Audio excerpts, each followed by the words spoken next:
Commander Frank Wells checked his uniform one last time in the mirror of his temporary quarters aboard the space station Harmony. Today was an important day. As the human representative of the Earth Alliance, he would welcome the Galactic Council delegation for the first time since humanity had been granted membership. Frank had 15 years of experience with first contact scenarios, but this felt different. The Harmony was humanity's newest and most advanced space station, built specifically to serve as a meeting point between Earth and the various alien species that made up the Galactic Council. Frank expected to spend most of the day sitting through the standard 8-hour safety orientation. He had memorized the schedule: 3 hours on radiation hazards, 2 hours on artificial gravity protocols, and 3 more on emergency procedures. Boring but necessary, especially when dealing with 16 different species who all had different biological needs. Frank's communicator beeped. "Commander Wells, the delegation has arrived at Docking Bay 7, said the voice of his assistant Greg Porter. "On my way," Frank replied. He took a deep breath and left his quarters, walking quickly through the gleaming white corridors of the Harmony. The station still had that new smell, a mix of fresh paint, clean metal, and the slightly sweet scent of the air recycling system. When Frank arrived at the docking bay, the alien delegation was already disembarking from their ship. He recognized several species from his briefing materials. The tall, thin figures with compound eyes were the Zilthons, master diplomats known for their patience. The short, furry beings with 6 limbs were the Morigi, experts in galactic law. There were others he couldn't immediately identify, but all wore the distinctive blue and silver uniforms of the Galactic Council. At the front of the group stood a mantis-like being nearly 7 feet tall. According to Frank's briefing, this was Zixtal, the chief safety officer of the council. "Welcome to the Harmony," Frank said, giving the traditional council greeting, a slight bow with his right hand placed over his heart. "I am Commander Frank Wells, human representative of the Earth Alliance. We are honored by your presence." Zixtal's mandibles clicked softly. "The honor is mutual, Commander Wells. The addition of humanity to the council has been anticipated with great interest." The alien's voice came through a small translator device on its chest, sounding almost human but with a slight metallic edge. "I've prepared for the safety orientation," Frank said. "I understand it's scheduled to begin in 30 minutes in conference room 3. The alien delegation exchanged glances that Frank couldn't interpret. Finally, Zixtal spoke again. "Your presence is not required, Commander Wells," the chief safety officer stated. "Humans have a special dispensation." Frank raised an eyebrow. This was unexpected. Every new species joining the council underwent the same orientation. It was standard protocol without exceptions. "May I ask why?" "May I ask?" Frank asked, trying to keep his voice neutral. "This is standard protocol for all new council members." The alien's compound eyes seemed to shimmer with what might have been amusement, or perhaps it was apprehension. Frank still wasn't great at reading alien expressions. "Your species' historical records have been thoroughly reviewed," Zixtal explained. "The council has determined that humans possess a unique relationship with safety protocols that makes these briefings redundant for your kind." Frank frowned. "Unique relationship? I'm not sure I understand." A smaller alien stepped forward. This one had blue skin and large, pupilless eyes.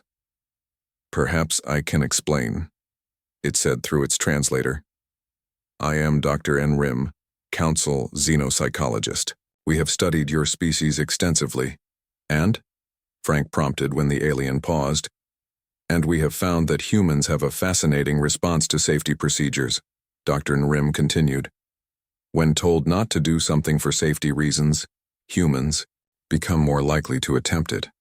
When given specific emergency protocols, humans tend to view them as suggestions rather than rules."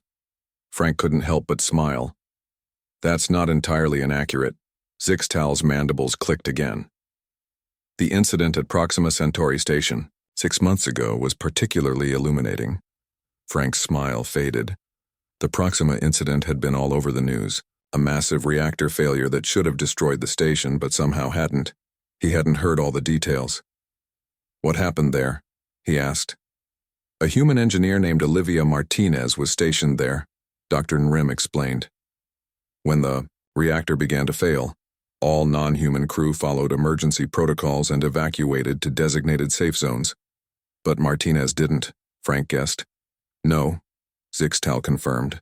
She ignored 3 separate emergency lockdowns, manually vented radioactive coolant into space, destroying her protective suit in the process, and reconfigured the station's communications array into an improvised containment field. She saved the station, Frank said. It wasn't a question.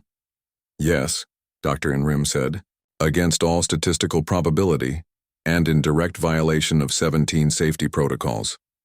Another alien, this one appearing as a swirling mass of gases contained within a floating orb, moved forward. We have observed this pattern repeatedly in human behavior. Your species seems to view disasters not as situations where rules must be followed, but as problems requiring creative solutions. Frank thought about this for a moment. He couldn't deny it. Earth's history was full of examples of humans breaking rules to solve problems, especially in emergency situations. So instead of making me sit through 8 hours of safety procedures that I might ignore anyway, Frank began. We would rather show you the station and discuss how our species can work together, Zixtal finished. The Council believes humans may offer unique perspectives in crisis situations. Frank nodded slowly. I see. And what will you tell the other human crew members who will be stationed here? The same, Dr. Nrim said. All humans aboard Council facilities will be exempt from standard safety briefings.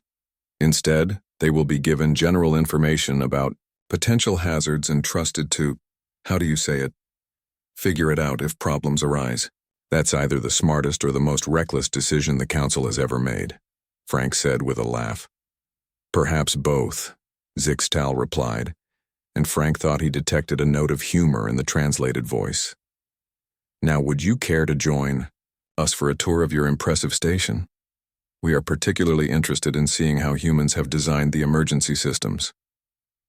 As Frank led the delegation through the corridors of the Harmony, he couldn't help but wonder what other surprises his new role would bring. Humanity had expected many things upon joining the galactic community, but being exempt from safety briefings because aliens found their problem-solving methods too unpredictable wasn't one of them. It was, Frank decided, either a great compliment or a subtle insult. Maybe in time he would figure out which. 6 months before Commander Frank Wells welcomed the Galactic Council delegation to the Harmony Station, engineer Olivia Martinez was having a very bad day on Proxima Centauri Station. The station orbited the closest star to Earth's sun and served as a research outpost and refueling point for ships traveling to more distant systems. Olivia had been stationed there for just 3 weeks as the only human among a crew of 22 aliens from 7 different species. That morning had started like any other. Olivia checked the station's power systems, made small talk with Krelix, a 4-armed Buvarian who worked in communications, and enjoyed her precious supply of real coffee from Earth. The coffee was a luxury in space, and she allowed herself 1 cup each morning. The first warning came just after she finished her coffee. A small tremor ran through the station, causing her mug to slide across the table. The lights flickered once, then returned to normal brightness. Attention all personnel, the station's computer announced in its calm voice. Minor power fluctuation, detected in primary reactor. Maintenance team, please report to level 3 for standard check procedures. Olivia grabbed her toolkit and headed for the elevator. As the station's only human engineer, she wasn't officially part of the maintenance team, but she was curious. The Proxima station was built with technology from 5 different species, and she was still learning how it all worked together. When she arrived at the reactor level, the 4-member alien maintenance team was already gathered around the main control panel. Tulax, a tall, thin alien with gray skin and 4 eyes, looked up as she approached. Engineer Martinez, Tulax said through his translator. This is only a routine check. Your presence is not required. Olivia shrugged. Just thought I'd observe. And learn. Your reactor technology is different from what we use on Earth. Tulax seemed about to object when the station shook again, harder this time. Red lights began flashing and the computer voice returned, now speaking with more urgency. Warning. Primary reactor instability detected. Containment field at 70% and dropping. All personnel report to emergency evacuation zones immediately. Tulax and the other maintenance crew members immediately stopped what they were doing and stepped back from the controls. We must evacuate now, Tulax said, turning toward the exit. Protocol is clear. When containment drops below 70%, the station cannot be saved. Olivia frowned. What about emergency shutdown procedures? Can't we cool the reactor manually? The protocol state evacuation is the only option, another crew member said. This one was a small, round alien with tentacles instead of arms. The automatic systems will try to shut down, but at this point failure is 98% certain. The station shook again, and the lights dimmed to emergency level. Containment field at 60%, the computer announced. Evacuation pods preparing for launch. All personnel must report to evacuation zones within 15 minutes. The maintenance team was already moving toward the exit. Tulax paused at the door. Engineer Martinez, you must come now. The safety protocols are very clear. Olivia looked at the reactor control panel. Numbers were flashing red and warning symbols she only partially understood were appearing on screens. You go ahead, she said. I want to check something first. This is against protocol, Tulax said firmly. As senior engineer, I order you to evacuate. Olivia smiled. With respect, I'm Earth Alliance personnel. You can advise me, but you can't order me. I'll be right behind you. Tulax's 4 eyes blinked. Rapidly, a sign of frustration Olivia had learned to recognize. After a moment, he turned and left, following his team toward the evacuation pods. Once alone, Olivia approached the main control panel. She pulled out her personal tablet and connected it to the system. The tablet contained technical manuals for every system on the station, including the reactor. The manuals were huge and she hadn't had time to read them all yet, but she had a good memory for technical details. Computer, display reactor schematics on my tablet, she ordered. Warning, the computer responded. Containment field at 55%. Evacuation is mandatory. Override safety protocol, Olivia said. Authorization Martinez Olivia E. Earth Alliance Engineering Corps. Override denied. Earth Alliance personnel are subject to station protocols during emergencies. Olivia sighed. Fine, we'll do this the hard way. She pulled a small tool from her belt and opened the control panel's maintenance hatch. Inside was a maze of wiring and circuit boards from different alien technologies all working together. She quickly identified the main safety circuit and disconnected it. Warning. Safety protocols have been compromised, the computer announced. Containment field at 50%. Olivia ignored the warning and began working directly with the reactor controls. The main problem, as she could now see, was a coolant leak in the primary system. The automatic systems were trying to compensate by increasing power to the secondary cooling system, but that was causing power surges that were making the problem worse. Not very good engineering, Olivia muttered to herself as she rerouted. Power manually. The station shook violently, throwing Olivia against the wall. She felt a sharp pain in her shoulder but pushed through it. Containment field at 40%, the computer announced. Catastrophic failure imminent. Final evacuation warning. Olivia knew she had minutes at most. The reactor was going to breach containment unless she could vent the overheating coolant and restart the primary cooling system. The manual said this was impossible once containment dropped below 60%, but manuals were written with safety margins. She made her decision quickly. Sealing the control room door, she put on her protective suit and helmet from her toolkit. It wasn't rated for the radiation levels she was about to face, but it was better than nothing. Computer, prepare to vent coolant from primary system to exterior port 7. This action is not recommended. Radiation exposure will exceed safe levels. Noted, Olivia said. Do it anyway.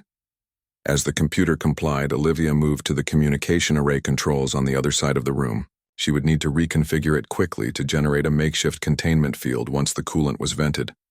Somewhere in the distance, she heard the sound of evacuation pods launching. The rest of the crew was leaving, following protocol exactly, as they were supposed to. Olivia smiled grimly as she began rewiring the communications array. She had never been very good at following rules anyway. 1 month after the Proxima Station incident, senior researcher Alan Howe stood before the Galactic Council Committee. The large circular room was filled with representatives from 16 different species. Alan had never seen so many aliens in one place before. Some floated in special gravity fields, others sat in pools of liquid, and a few stood on platforms at different heights.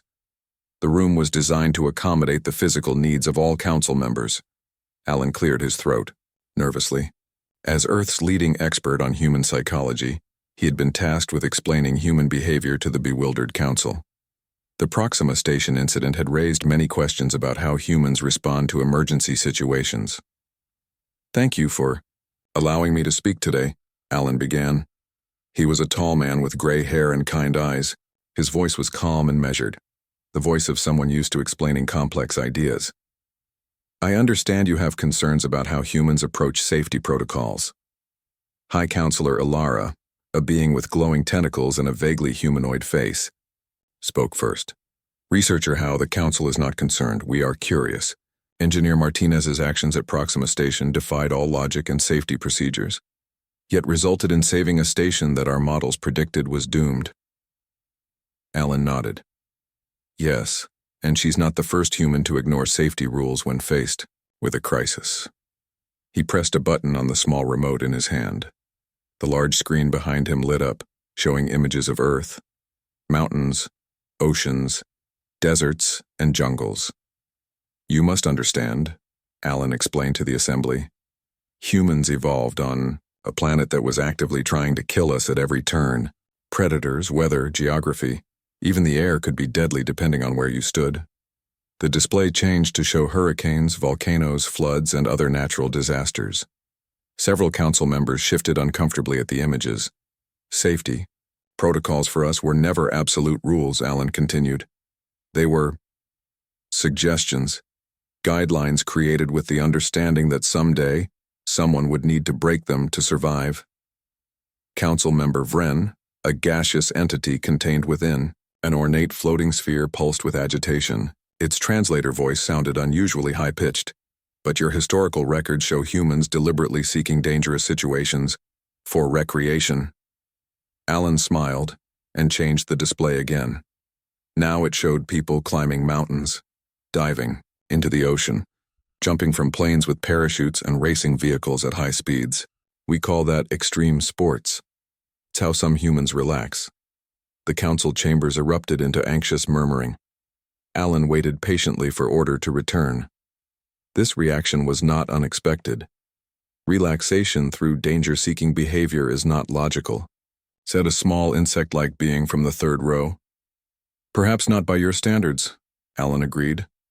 "But for humans, facing controlled risks helps us prepare for uncontrolled ones.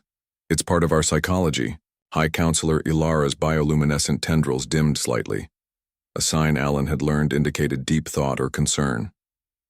"Our species has reviewed nearly 12,000 Earth years of human history," Ilara stated. "The pattern is consistent. When faced with catastrophic scenarios, humans exhibit a disturbing tendency to improvise," Alan finished for her. "Yes," Ilara continued, "and often with remarkable success rates that defy statistical models." Alan nodded. "It's what helped us survive on Earth and eventually reach the stars. We don't always follow the manual because sometimes the manual doesn't cover what we're facing." Dr. Narim, the blue-skinned xenopsychologist, stepped forward. "We have conducted simulations based on the Proxima incident. In 10,000 trials where all safety protocols were followed exactly, the station was destroyed every time. And yet, Engineer Martinez saved it," Alan said. "Yes," Dr. Narim agreed. "By breaking 17 separate safety protocols and doing things our engineers would never consider." She vented radioactive coolant while still inside the station. She repurposed critical communication equipment during an emergency. She overrode automatic systems designed to prevent exactly what she was doing. Alan shrugged. "She saw the problem, differently than your engineers might. The radioactive coolant was going to leak anyway, so she controlled where it went. The communication equipment wasn't helping during the crisis, so she used it for something that would help. As for the automatic systems, He paused. Well, humans have a saying, rules are made to be broken.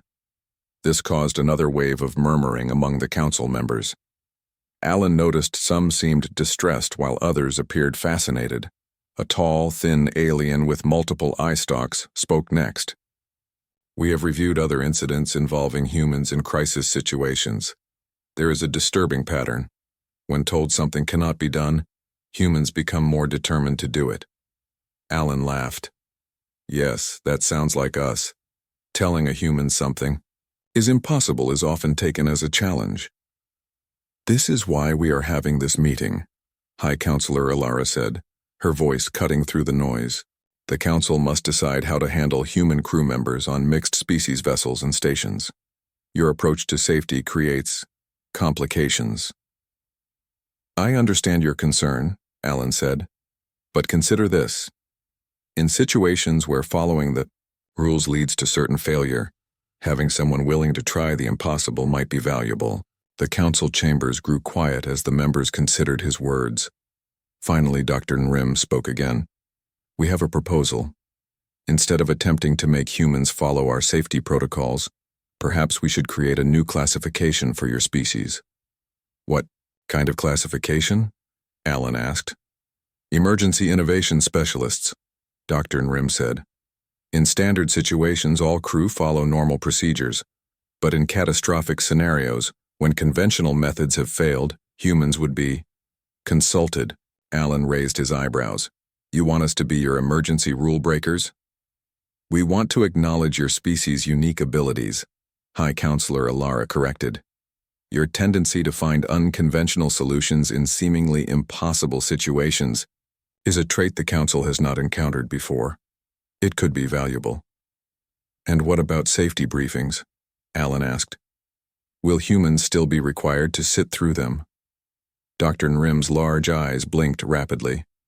Our research suggests that detailed safety briefings may actually increase the likelihood of humans taking dangerous actions. We believe it would be more productive to simply inform humans of potential hazards and trust your natural problem-solving abilities. Alan smiled. So, we'd be the only species exempted from safety briefings? Yes, confirmed High Counselor Alara. The Council believes this approach will maximize the benefits of human creativity while minimizing the disruption to established protocols. Alan thought about this for a moment. It wasn't what Earth's representatives had expected when joining the Galactic Council, but there was a certain logic to it.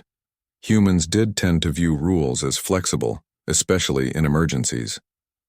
I believe Earth will find this arrangement acceptable, he finally said, though I should warn you. If you tell humans they're the only ones allowed to skip safety briefings, some will wonder what you're not telling them. A fair point, Dr. Nrim acknowledged. We will present it as a recognition of your species' unique capabilities rather than an exemption. As the meeting continued, Alan couldn't help but smile. Humans had worried about how they would fit into the galactic community. It seemed they had found their niche, being the rule breakers the galaxy sometimes needed. Captain Lisa Kennedy stood at the viewport of the diplomatic outpost on Europa, one of Jupiter's moons. The outpost was built partly on the surface and partly beneath Europa's thick ice shell. Through the viewport, Lisa could see Jupiter hanging, huge in the black sky, its swirling storms creating patterns of red and orange and cream. Lisa commanded the small security team assigned to protect the outpost. The team consisted of 6 humans and 4 aliens. It was a routine assignment, or at least it had been until an hour ago. Captain Kennedy to the command center immediately, came the voice over her communicator. Lisa turned from the viewport and ran. The command center was 3 levels up, and she took the stairs 2 at a time. Something in the dispatcher's voice told her the elevators would be too slow. When she arrived, the command center was in chaos. Screens flashed with warning symbols, and the alien staff moved quickly between stations. In the center of the room stood Ambassador Ryan Clark, Earth's representative to the Galactic Council races with outposts in the Sol system. Captain, the ambassador said when he saw her. His face was pale. We have a situation. What kind of situation, sir? Lisa asked, already scanning the tactical displays. An unknown fleet has entered the system, the ambassador explained.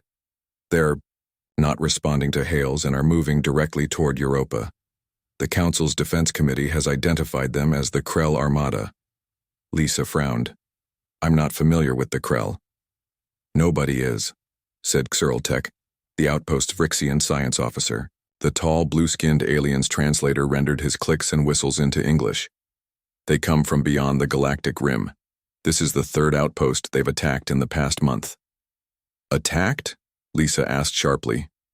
The other two outposts were destroyed, the ambassador confirmed. No survivors. The Council's emergency evacuation protocols are clear. We need to abandon the outpost, retreat to the emergency bunkers beneath Europa's ice, and wait for reinforcements. Lisa moved to the main tactical display. It showed 12 ships approaching, still several hours away but moving fast. What defenses do we have? She asked. Ambassador Clark and Xurltek exchanged glances. This is a diplomatic outpost, Captain, the ambassador said. We have your security team and 2 shuttlecraft. The outpost has minimal shields designed for protection against radiation, not weapons fire. What about the terraforming equipment? Lisa asked, pointing to a different display that showed large machines on the surface. Those are for the long-term Europa habitability project, Xurltek said. They're designed to slowly melt portions of the ice and release oxygen into a controlled atmosphere. They are not defensive weapons. Lisa studied the display showing the terraforming equipment, large energy emitters designed to melt ice, atmospheric generators, pressure regulators.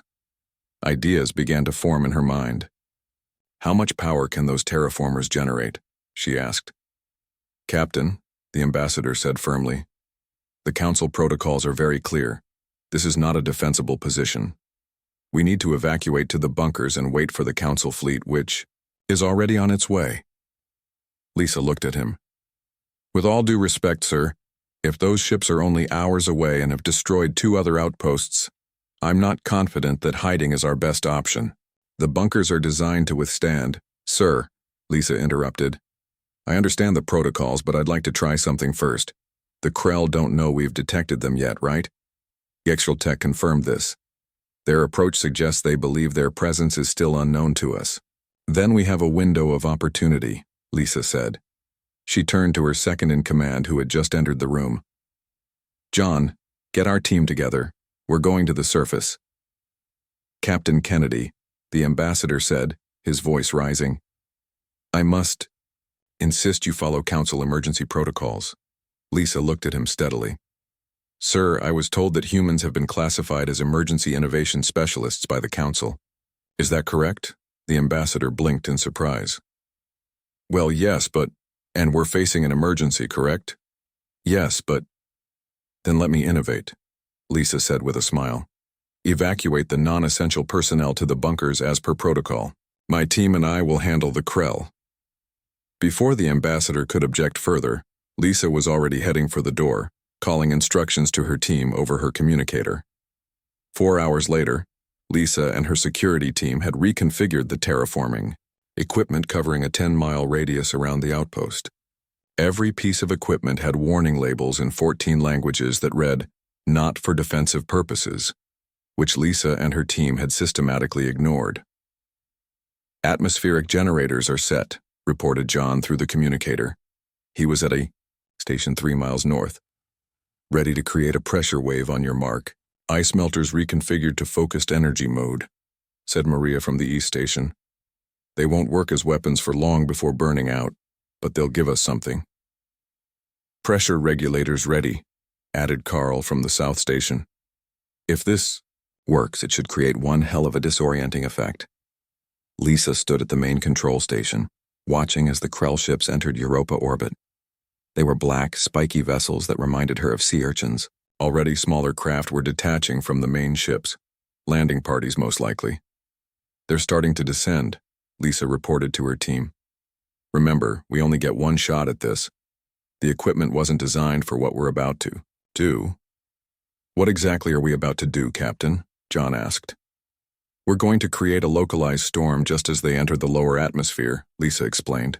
Sudden pressure changes, focused energy beams, and if we're lucky, we'll disrupt whatever navigation systems they're using. And if we're not lucky? Maria asked.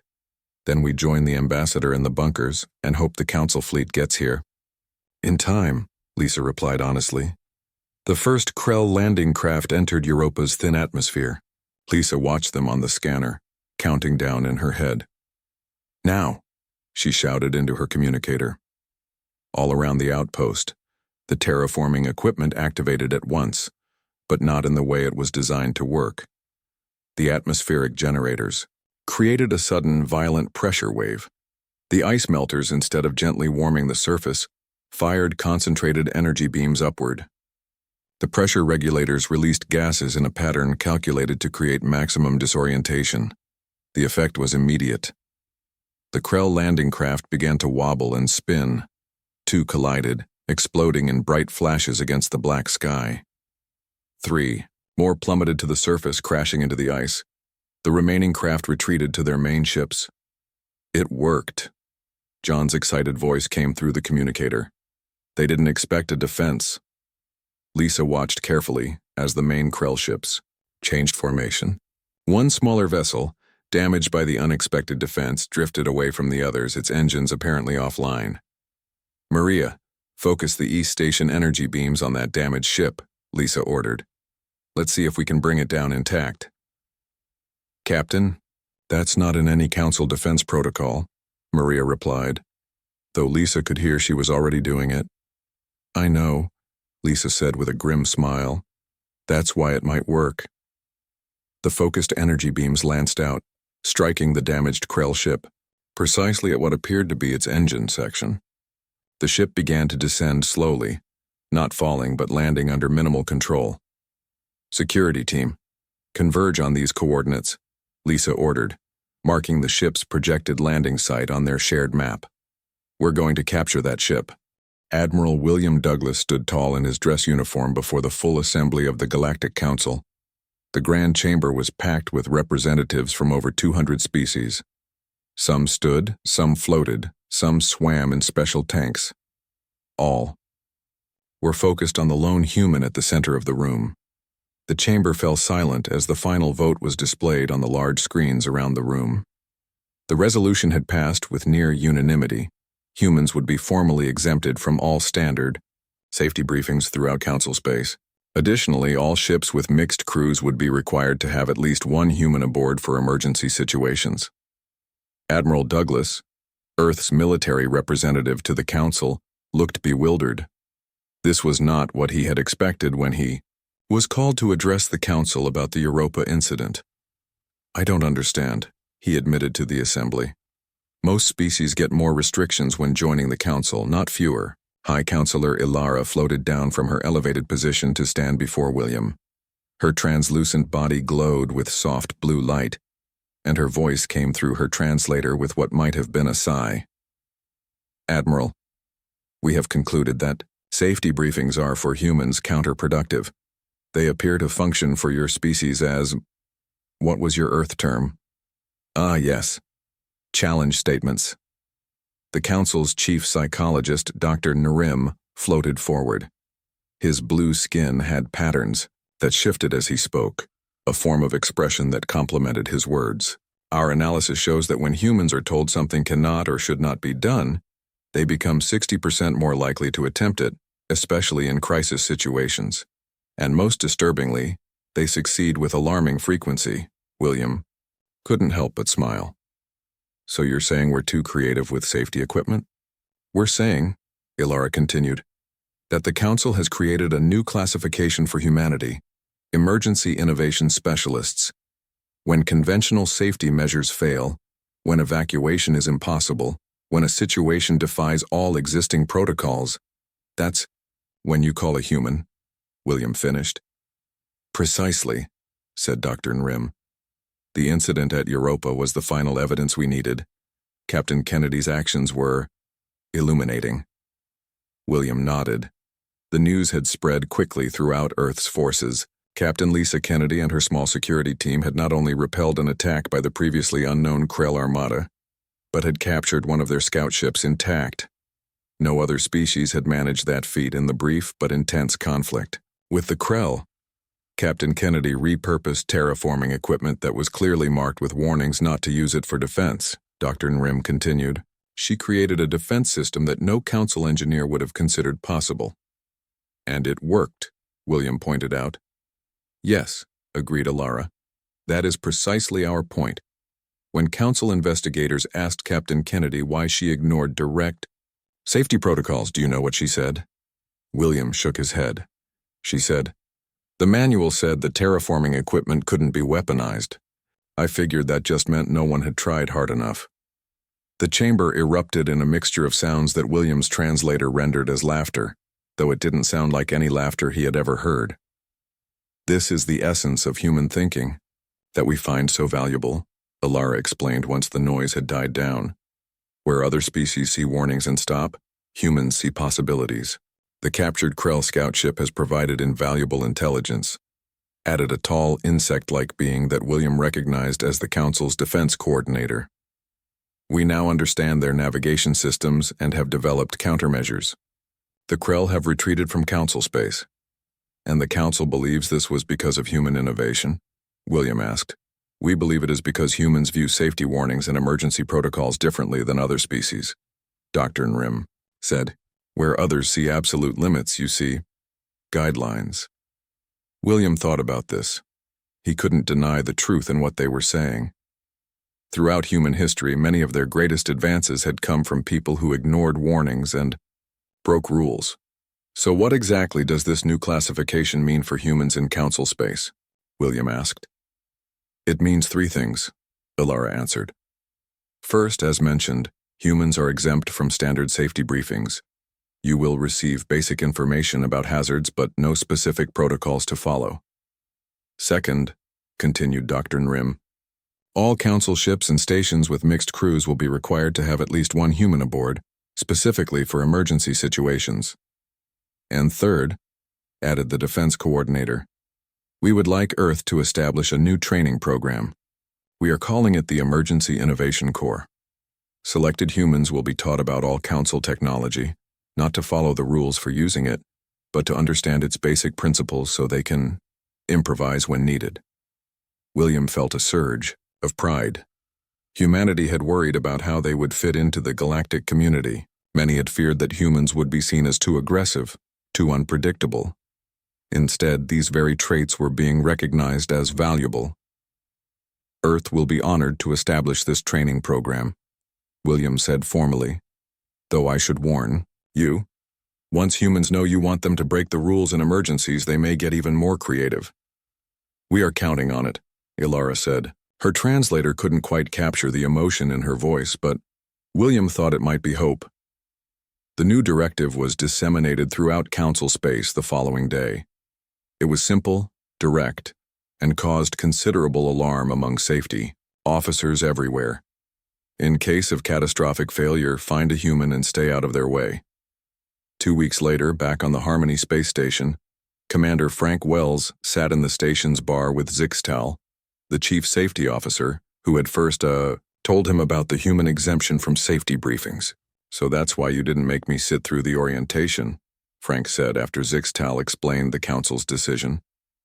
You were afraid I'd learn too much about the station's systems and start improving them. Zixtal's mandibles clicked, and what Frank had learned was laughter. Not afraid, Commander, respectful. Your species has a gift that the rest of us lack. You see possibilities where we see only danger. Frank took a sip of his drink. It's not always a gift. We've made plenty of mistakes by ignoring warnings. Yet you persist, Zixtal observed. You learn from failures and try again. Most Council species would stop after the first failure, believing the warnings were correct. And now you want us to be your official rule breakers, Frank said with a smile. We want you to be our innovation specialists, Zixtal corrected, to help us see beyond our limitations. Frank raised his glass in a toast. To seeing beyond limitations, then. Zixtal raised his own oddly shaped glass. And to the only species in the galaxy who looks at a sign that says "Do not touch," and immediately thinks, I wonder what happens if I touch it twice.